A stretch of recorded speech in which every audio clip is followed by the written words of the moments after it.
Good afternoon, friends. I'm Dr. Aajay Shah, and today I'm joined by our co-host and co-coach, Mike Twombley, who also is a health coach also. And today, actually, we're going to bring a very specific pillar of the six pillars of healthy lifestyle. We have been talking about what we should be eating, how much exercise we do, how much we should sleep. Not talk much about an important pillar, and that pillar is relationship. Matter of fact, there was a study done at Harvard where they looked at the people who live longest up to 100, and the only single thing which was the most important was the social connections. That talk actually is a must watch on a TED talk. Just go ahead and type in the YouTube relationship and longevity, and you will be able to find that talk. It's about 10-minute long talk, but it clearly says that relationship probably is even more important than what we eat and what we sleep and how much exercise we do. So today we're going to talk about relationship. So Mike, my question to you is, when we talk about relationship, how do you define a relationship? I know the relationship comes in all different forms, including spouse and living partner and life partner and parents and brother and sister and friends. So how do you define a relationship? And then also tell us what is a good relationship and what is a toxic relationship? Sure. I think that that's a great place to start, and it is something that's not necessarily defined by a lot of people out there who do struggle with relationships. I think the biggest starting point for an individual is to really understand what they're looking for out of a partner, whether it be a friend or a life partner, with regard to whether it's going to be someone in the opposite sex, the same sex. Today has changed a lot about relationships and caused a lot of a little bit of uncertainty with regard to what that actually means. And so with the variety of ways that we can explore that and we can experience that, comes a variety of definitions. And so each individual really has to step into what that means to them. But I think that the first thing that a good, healthy relationship, especially what we're talking about today, specific to the health, is going to be one that's complementary. One that is going to actually have where you have some weaknesses and they have some strengths in those areas that you have weaknesses. And so you kind of come together as one, which is the original relationship, the bond that was made in marital thoughts way back when. It may be archaic in some people's minds now, but the original foundation of it was that two people were going to come together and make one, which was going to be complementary in such a way that would allow them to raise an individual, another human life, whether that be adopted these days or it be birthed within the relationship, and be able to raise that with all of the necessary components of a healthy human being. And so what we're looking for is someone who complements our weaknesses with strengths, and then us also complementing their weaknesses with our strengths. And so it's not just a selfish one-sided thing, that we're actually pursuing people that we can help as well. And this isn't some charity case. This is something where we are walking through this life in partnership. It is a gift for someone else to give their time and their relationship to us. Likewise, it's a gift for us to give that to someone else. And so I think that being the foundation of what you're looking for and what we're looking for in relationship has got to be there. And then it also has to be something that they're looking for the same thing. And so many times we step into toxic relationships where that other person isn't necessarily looking for that or to complement someone, and they're looking for a take one-sided relationship. And it's very important that we're able to recognize that. So having an awareness as we're stepping into relationships, and not just being this wonderful person that I'm sure so many of you out there are, and just giving of yourself over and over and over without actually looking at the situation and saying, okay, is this a 50-50? Or sometimes it's going to be 60-40 or 70-30. One person's going to have to step up to the plate and offer a little bit more. And that's what relationship is. We kind of help one another out in the times that we're not our best, but we have to be willing also to offer 70 when they're at their 30 as well. And so looking for someone who has that in mind and really has that desire is going to be key for us to be able to have a long-term relationship with them. Obviously, if you're just going to be spending, a little bit of time hanging out with someone and not really spending the rest of your life with them as a friend or as a partner, it's not going to make a huge difference. But when you're really talking about those long-term relationships, those that impact our health and those that impact our longevity, it's very, very important that we do have someone there that is there, that we can count on, and that they can count on us. No, I think you made some excellent points. And I think I also like to kind of add in from my personal experience. Sure. I think many of you know, including Mike knows, that I've been married 36 years, very happily married. I think, I was only 22 years old when I got married, and my wife was actually 20 years old, 20 and a half years old. So I think we are two wonderful kids. We have a, son who is married now. So I think I have actually thoroughly enjoyed the fruits and the benefits of having a stable relationship for 36 years. I've been telling many of my friends that all of us are like those ships. Those ships go on a voyage in those stormy oceans, and they go out for sometimes weeks and months, but eventually they have to come back to the dock and get reservice. All the sailors have to be rested. They actually also spend time with their family. So I think we are like ship. We always go out, both man and woman, on their own missions, but we periodically have to keep coming back to the dock where the relationship actually exists. And that's what I personally feel, that every day morning I went to the work. My wife at times worked at our office, but in the evening we were like dock at home, and we would spend time together. We would spend time with kids, and I think that has tremendously helped me. I don't think I would be as successful as I am unless Jayshree contributed. And I think I sometimes don't give enough credit, but I think, and that's what I think in the relationship. Few things I want to cover also. One thing is unconditional love, and I think sometimes unconditional love is a requirement of a healthy relationship. At the same time, we must appreciate that many times, like Mike explained, that many times when it's a take, and there is no giving back from the other party, then that unconditional love eventually dries out. I think even though unconditional love in theory means we never put any conditions to it, but in practicality, unconditional love actually many times is extremely rare. And I think that's where my personal advice to myself, to Mike, and to all of us, and every viewer and every follower, that believe in unconditional love, but at the same time, do your own homework to nurture that relationship. Because if you are giving, then you will receive. And I think that's where, and I think we also know now that in terms of the health benefits, I think loneliness actually is as bad as smoking when it comes down to heart disease. People who are lonely, people who are single, people who live by themselves, and many times they don't even have a pet or a fish or a plant in their house, and they truly are very lonely. They actually die prematurely. They have a very high chance of having heart attack, and that's where I think relationship comes.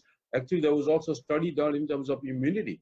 People who were single and people who were married, the response to the vaccine in married people was much more larger. So even immunity is better when we are in a healthy relationship. So I think health-wise, same thing applies. We have talked before, that same thing applies to a lot of the mental health. Depression is going up in this COVID-19. The suicide rate has gone up. And those things many times are underappreciated because we're always worried about effects of COVID-19 on lungs and heart and immune system, but we are not many times appreciating the effects of COVID-19 on mental health.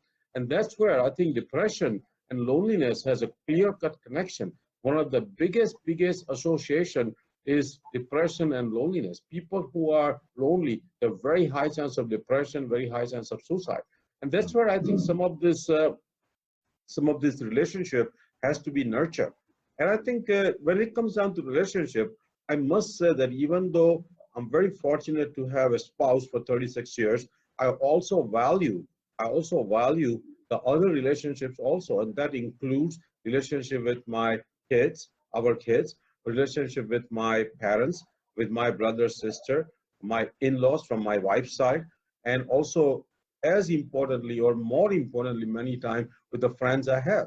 and obviously Mike is one of them. Many times, what things I worry about at times, I can share better with a friend, sometimes with a Jayshree, because my intention is to not make Jayshree worried.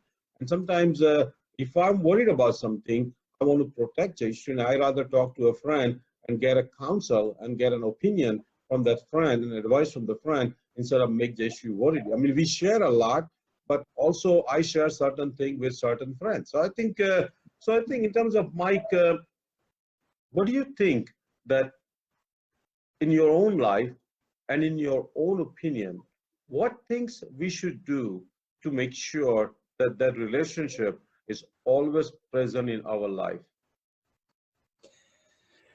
Well, that's a big question. It is something that a lot of us struggle with, and it is something that I'll say that, thank you, Doctor. You mentioned our friendship and how much that has meant for me in my life. It's been huge. We've stayed friends and we've been friends for over 20 years now, and it's something that, with that being the case, it comes with a lot. But there have been times when we've been less communicative, we've been less in touch, we've been less there, and it really does take a lot to maintain even a single relationship, much less all the relationships that we have in our lives, across our lives. So that's a real big question. It is something that comes with some solutions, especially today. Zoom is a great way to where you can actually see and almost feel like you're in the room with someone. And just throwing out there is no connection between your channel and Zoom, and nothing like that. But Zoom, Facebook, any of the platforms that allow for the video transmission, it's nice today because it's not just a phone call, it's not just an email, it's not just a letter like it used to be. It's progressively getting to a point where we can actually feel like we're in the same room, and then still have, like Dr. Shah mentioned a little while ago in his boat analogy there, his metaphor, that we can go out there and live our lives and pursue our dreams and pursue the things that we need to pursue. Sometimes, and many times, in our relationships with friends, especially with, in different states, in different parts of the country, different countries even, but we still have this as a way of keeping that communication open. So for me, it's been something that's been really nice in the past, say, 5 years, to where we're actually able to communicate on video. We're actually able to communicate across, a camera lens, so that I can feel like I'm in this room with Dr. Shah. So when he's feeling like he's going through something, or I'm feeling like I'm going through something,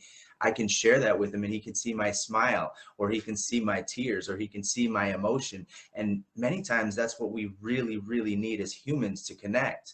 And that depression comes from a disconnection, a feeling as though we're not connected. So you're not able to transmit that sometimes if you're not real articulate with your words and your writing in a letter. But you can talk to someone, and certainly if you trust them and you love them and you care about them as you should in many of your relationships that are the best relationships for you, that's going to be someone that you could cry with, you could spend that time with, you could really ask for real guidance from, and that individual will be able to give that back as well as ask in return. And one thing that Dr. Shaw had mentioned was the give and take of a relationship, and how he would like to sometimes protect Jayshree. Different compartmentalizing of your relationships is a big part of that. It makes a big difference to have a huge array of relationships, so that that you can go to different people, and it's not just one person that you're dumping everything on.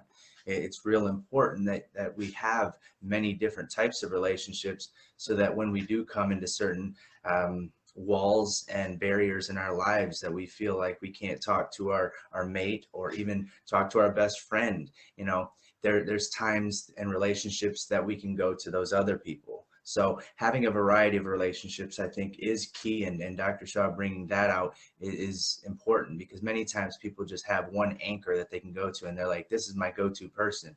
But just like a single food, or a single type of exercise, or a single type of music, we don't go to one thing and it solves all of our needs in that area of our life. It's a variety in all areas of our lives that we need for our overall health and the service of our human nature. No, I think I agree. I think Dr. Garodia, actually, a good friend, is watching our live, and she made a few comments. She said that it's so important to keep up the work-life balance, and I completely agree. And I had Absolutely. lost that balance 12 years ago, and I think I paid a big price. So I agree with Dr. Korodia completely, the work-life balance. And I think many times relationships suffer when we are workaholic, and workaholic is as bad as being alcoholic. So I agree with you. I think work-life balance is very important. She also made a comment that unconditional love is difficult to come by, and I agree with you completely. Absolutely. I think in theory we should all have unconditional love in practice, but at the same time, I think I think we are born with heart and brain both, not just with the heart. So I think sometimes our brain, will also be need to be respected. I agree with you. I think we need to have both the unconditional love as well as some give and take in every relationship. I think I also like to agree with you that communication is one of the most important foundation of relationship. And I think when two parties, either whether they're spouse or life partners or friends or any other relationship, when they don't communicate on a regular basis, those relationship dries out. So you made a good point about communication. And I think communication sometimes can be as simple as a simple text message that missing you or how are you or love you, or just simple as a text message, which literally takes 2 seconds to do it. With all the technology, we can stay in communication with so many people with so much little efforts. It's just a matter of our mindset and our desire to do that. And I personally have consistently received text back from every person I have texted with any kind of love or concern or just saying hello. And they know that way I'm very fortunate that all my relationship, my communication is always open. And many times when somebody's day is not going good, in just a simple text, love you, sometimes brightens up the day and the remaining of the day goes so well. So never underestimate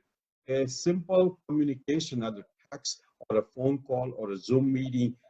I think all those things are very important. And I think now we live in this Facebook era, and we all are on Facebook. And I personally, even though sometimes people say that Facebook in general is not good for your mental health, but it all depends upon how you use Facebook. I see so many of my friends, their birthday coming up, their wedding anniversary coming up, and Facebook keeps me in contact with all of them with such a little efforts. And I always making a case to communicate with them. And I think many times it brightens up the day that there are a lot of people who are wishing me a happy anniversary. And it's a learning lesson too many times. So I think I personally believe that Facebook has played a role in terms of relationship also. I have all my medical school friends active on Facebook, a lot of my patients actually, a lot of my family members. So I think Facebook has provided that platform to stay in contact with them very easily. So let me ask you, Mike, your opinion. I think when it comes down to relationship, there are certain relationships which we need to purge. We talked about it earlier. Those are toxic relationships. And now we know that a toxic relationship is almost as bad, if not worse, than being lonely. So how do we identify a toxic relationship and how quickly we should get rid of it?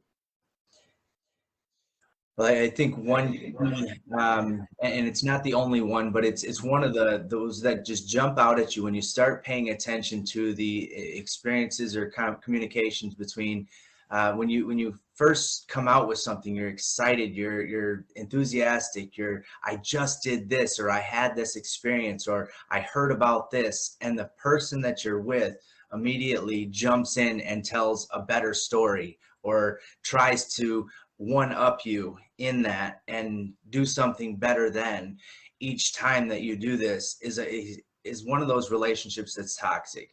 If a person's constantly trying to be the best in and above you, that doesn't allow for that reciprocated relationship that we talked about earlier, and being one that it's a 50-50 and something where you're the the light and spotlight is on you for 50% of the time, and the spotlight is on the other person for 50% of the time. And we're really trying to highlight the benefits and the best parts of each other. And that's really what your relationship should be doing, is it should be something that's lifting you up. And that's not to say that it doesn't point out when there is something to be fixed. That's a true friend. That is a true relationship, a great relationship. So don't allow that to be a misunderstanding there, that relationships that tell you when you're doing something wrong is a bad thing. Absolutely not. That's quite the opposite. That's the second part of this, is that we want people who are going to honestly, and not with bad intention, point out and tell us when we could make adjustments to possibly our actions, or possibly our articulation, the way we're speaking to others, the way that we're living our life, the way we're treating possibly other good relationships in our lives. Someone who's truly going to point those things out with the best in mind, with them trying to help us to become our best future self. And that's really, really important. And you brought up Facebook, and not to lose anything on that, in that you see a lot of people on Facebook, they're renting Ferraris, and they're talking about how they're making all this money, and they're talking about how getting a mate is so easy, and how they can sell you something to be able to give that. This is a big, big problem with Facebook. And so that's the downside of seeing all these things. Just block that type of a person and those types of an influence from your Facebook. And Facebook can be a beautiful tool. It can be a wonderful connection between you and a lot of wonderful relationships. And I loved how you pointed out, Doctor, how it points out birthdays, because most of us, if we look in our cell phone and we went through, if we tried to recall even a single phone number these days, we couldn't come up with even a single one. I even sometimes, it's silly, but I've had to look up my own address, and when I moved into a new place or something like that, on my phone, because I didn't know just off the top of my head the basic information, because it's all stored in on our devices, our smart devices, and Facebook allows us to see those birthdays when they pop up. And I think that's a wonderful thing. It allows us to pay attention to things that we would have otherwise forgot about, or a month later said, hey, I forgot it was your birthday, and I meant to say happy birthday, but I didn't. And it helps us to make those people feel relevant in that time. And we all know that they're relevant. We all know that we love each other and care about each other. We just get caught up in life. We're busy, and we can't remember thousands of birthdays. And so these types of things really can be helpful, while at the same time they can be damaging if we allow the wrong influences in. So again, I think that it's just making sure that we have the influences that are looking for our best future self in mind. With that being said, I actually had a person pop up, and their feed had something about this, which is really interesting and funny that it came up right before we started, Doctor. Is I won't say the person's name for anonymity and respect out of the individual, but a friend of mine had wrote, nothing worse than losing a friend because they didn't think they had anyone to talk to. So even in my own struggles, phone is always on, door is always open, and drink can easily be poured. Doing a real friend check. I think that this is an important thing, and something that Facebook brings to us, and then also points out that many times people don't reach out and don't even have a single relationship to reach out to, and they take their own life. And that's really what she's saying here, is that her friend had taken their life, and unfortunately they didn't feel like they had anyone to reach out to. And so a lot of this is going on, even with the presence of great tools like those in the social media realm that can help us to do that. So it's use of these tools in the proper way, and then also being able to recognize other people when they're in need. And so hopefully, we stay in contact with the friends that mattered the most to us. And like you've said, you've had struggles, I've had struggles. We've all gone through ups and downs and dips and valleys of our emotional state. But hopefully we have enough relationships and people around us that care and love us to help us through those times, because really that's the time when we're talking about longevity, heart health, overall health, immune system function, and those things that are going to matter with regard to us being able to have a healthy life. That's when it really matters with regard to how it impacts us and whether or not we're able to get through these things. So this COVID whole, lockdown, this separation that it's caused, depression and suicide have actually risen. Have you noticed that in your practice, Doctor? Definitely. I think my own practice, obviously I'm a cardiologist, so I'm not a primary care physician, but Right. many of my patients are lonely. They're Mhm. feeling down, and they are literally, to be honest with you, they are tired of this year and a half because I Yeah. think this is one of the almost like an epidemic of this proportion has gone this long. I'm in America for 36 years. I've never had a day in 36 years, except starting last year, where I could not go to a restaurant or I could not go to a gym. So I mean that did not even happen during World War II. Even in World War II, which was like considered the largest, deadliest event ever happened. Even at that time, America was protected, and all the restaurants were open, all the sports were happening, all the gyms were open. Right. So this COVID-19 is much bigger than we ever have experienced in our life, in my life, and probably in last 100 200 years. I think since the Spanish flu in 16 or 18, I think this is the next big event. So I think also Dr. Garodia also made a good comment that it's good to cultivate unconditional love in oneself, and that's such a great statement, because Mhm. I think unless we love ourselves unconditionally, we are never going to have a good relationship with another human being. And that's a basic that we have to have a proper self-love, self-care, self-esteem, and those things are actually the most important foundation of building any new relationship. When you go into a relationship without your own well-being, without your own self-love and self-care and self-esteem, you will never be able to succeed in a relationship. And that's where I think we talked about the toxic relationship. Many relationships go sour because you yourself are not loving yourself. And I think that's where I personally 100% believe and agree with Dr. Garodia that self-love is the must when you start a relationship. Also, some of the relationship you will realize in few days, few weeks, like Mike said, the person is more of a taker, or person who always criticizes you, person who is very narcissistic, person who has a invested self-interest, person who is very selfish, person who is not giving back, maybe not necessarily 50-50, but not even giving back 30%. I Right. think that's where the toxic relationship becomes almost as like I said earlier, as unhealthy as being lonely. And we need to get rid of that toxic relationship as soon as you can. Even in America, unfortunately, divorce rate is almost 50%. And partly I agree that divorce happens because many times there is a less communication, there are a lot of misunderstandings, there are some lack of unconditional love, there is no give and take. At the same time, certain marriages will turn into divorces, and that's okay. I think many times relationship is not a one-way success street. Some relationship you only realize how good they are once you start living together and once you start actually knowing each other more. So it's okay to go through divorce, but at the same time, it should not be an easy way of doing it just because you don't want to put your efforts into knowing the other person, or giving more when the person needs slightly more, or working on some unconditional love principle, or bending at times to forgive the person who has made some minor mistakes. And I think all those things, in my opinion, relationship, not just as a spouse, but even in friends, even in parents, even brother, sister, in-laws, is very important.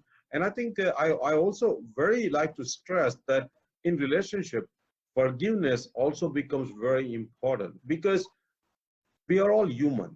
Sometimes we will make mistakes, we will make errors in many judgments. And that's where the other party in the relationship has a bigger heart and is willing to forgive once or twice. Obviously, you don't want to keep forgiving 10 times, but willing to forgive once or twice and keep nurturing the relationship. So forgiveness is also a very important aspect and a foundation of maintaining a healthy relationship. So I think I think I like to stress that when our College of Lifestyle Medicine designed the 6 pillars, they had a big task of picking the pillars which are very important, pillars which have a evidence-based support. That means they are proven in science and they're proven in the data and studies. They had a job of making sure they don't come out with 25 pillars. So they wanted to make sure that they work very hard, extremely hard, take their time to come out the right number of pillars, which are the most important pillars. And to repeat those pillars, what we eat, so our nutrition, exercise, how much physically we move, physically active, sleep, substance abuse and alcohol, stress management. But the important pillar they also made sure is included was relationship. So I think today we covered, and I think I must congratulate Mike because last night Mike sent me a nice long 3 or 4 minute long message that we're going to be talking about relationship. And I think he literally hit the nail because I remember watching that TED talk 2, 3 years ago, where that person, the speaker, clearly said that if you want to live long, if you want to be healthy, have a healthy relationship. She did not say eat healthy or exercise or sleep. She said have a healthy relationship. So Mike really brought an important pillar, which like I told Mike last night that I'm not a psychologist, I'm not a counselor, Mike is not either. So we both have some perspective on relationship. We both have our own personal experience, but we are not expert on it. But to be honest with you, what we covered today actually came out extremely simple way of saying that we all can be expert on relationship. We all can be expert on relationship for our own personal relationship. We don't need to be a counselor or a degree in psychology to understand another person or another pet or another plant or any living being. We don't need to be expert, or we don't have to have a degree in that. We all can succeed in relationship just by being a simple, common, humble, forgiving human being. So I think we covered a lot, Mike. I want you to conclude, Mike, with whatever you think is important with this COVID-19, how people can reach out and start building a new relationship or can enrich the relationship they already have. Well, this is a very tough one because it is one in which it includes a lot of people that are very, very lonely, and we understand that the suicide rates have risen during this time, and it is something that is a sensitive subject, so we won't degrade any of that. But ultimately, I think it comes down to what Dr. Shah had spoken of, and the other doctors had come in and made mention of was that unconditional love. And I think there's two sides of that, which we've talked about today. And I think it's really important that you have an unconditional love for yourself, but with a conditional side to it, in that you expect the very best of yourself. So you have this ideal you, this future you that you want to become. And of course, that is a judge, and that is something that is pushing on you and trying to make you a better person every day. And so there's some conditional side to unconditionally loving yourself. So when someone says unconditional love, it's kind of tough to say because we do have conditions that we are improving. And the same thing occurs with the relationships that you accept into your life or you keep in your life moving forward, or even those that you're pursuing into your life. Pursue those that are unconditional in the way they love you, but have this condition that they are going to become the best person that they can within the relationship, outside of the relationship, and that they expect the best of you and are trying to help cultivate that as well.